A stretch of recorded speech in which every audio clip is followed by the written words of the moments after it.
special one. José Mourinho is back in management just shy of 5 months after being sacked by Rome as the former Chelsea, Manchester United, and Real Madrid boss takes over at Fenerbahce. There's something about José in Turkey that just feels right. He takes over a very strong side and finished just 3 points off Super League winners Galatasaray, an impressive total of 99 points. Just one game they lost, still didn't win the title. José's now got a new quote here. This shirt is my skin. I like it. You like it's that? A great quote. This shirt is my skin. Well, listen, look, they don't need a lot of encouragement, the Turkish fans, do they? Right? Because they are like, you know, whenever you go to a game in Turkey, it's bonkers, isn't it? The atmosphere. But it just feels. José in Turkey just feels right. And I think that's the perfect fit for him. He needs feedback. He needs José operates, I think, at his best when he's getting the love back off of the fans that he's working for. And look, he's been an amazing coach, and it's great that he's back involved.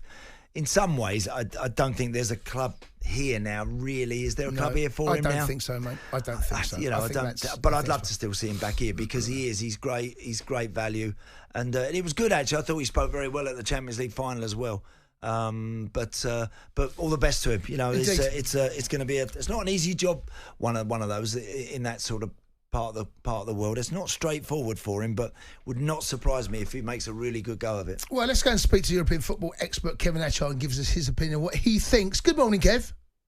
How are we, chaps? Well, Very well, Kev. Indeed. Kev, I don't know if you heard of that, but it just feels that this stage of his career, that José in Turkey, it just fits like a glove for me. Yeah, and I think he understands the passion already. I think he really played to that in his presentation. And if you look at what he did when he went in at Roma, you know, he took over a club that was desperate for success, delivered the Conference League trophy in his first season, was hailed as a deity after that, and was very, very popular. And then, you know, when he ended up leaving the club and he didn't want to go, remember, at Roma, he was dismissed, really. There were fans who were genuinely upset. And so he's looking to form that kind of bond again. I think he's certainly got the opportunity to do that with Fenerbahce. As you say, they put 99 points on the board in the season just gone and didn't win the league. And they haven't won the league since 2014. So if he could deliver the Turkish Super League title, then that would cement him in Fenerbahce's history forever. And we know that's the kind of challenge that he thrives on. So I think it's exciting for the Turkish Super League. It's exciting for him.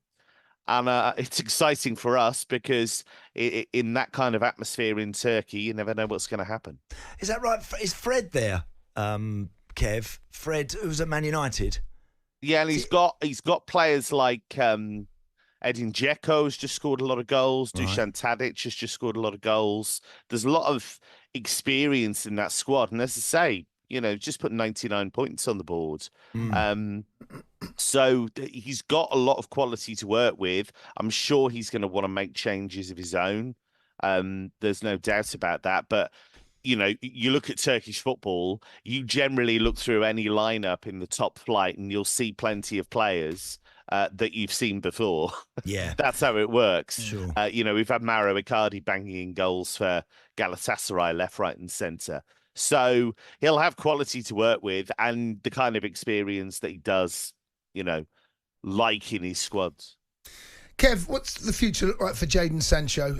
Disappointment losing on Wembley on Saturday. He's, of course, on loan from Manchester United. That loan we would have thought will come to an end now. He'll go back to United, but will he? Well, Dortmund want to keep him. I think that's clear. It's just the finances. It's whether they can make that work.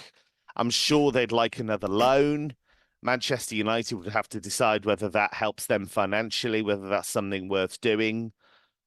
He's certainly played, you know, much better football with Dortmund than he has for Manchester United. I know there'll be a lot of United fans that feel he's got himself into, you know, a difficult situation with his behaviour.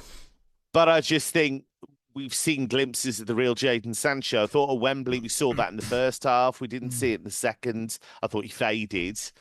There's still a long way to go for him to get back to the Jadon Sancho that we found in that first spell at Dortmund. But the quality's there, but he needs to have an environment that works for him. And that didn't seem to be the case at Old Trafford. Yeah. Two players, Kev, that Marco Reus, I think, has already been linked to LA Galaxy. I read yesterday. Of course, he played his last game for Dortmund at the weekend. And then, obviously, Toni Kroos. What a wonderful career he's had. And again, looking at what he's achieved and what he's won, I think it's kind of the right call because he's been there, seen it, and done and got the absolute lot. But he's still only 34. Yeah, but it's classic Kroos in a way, doing everything on his timetable, doing everything his way. Because remember, he when he was at Bayern a decade ago said, right, I'm not valued enough, I'm going, and made the move to Real Madrid.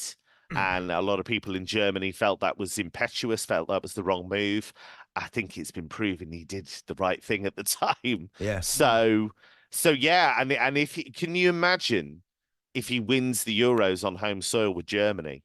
I mean, you can't go out in a better way. You know, win the Champions League.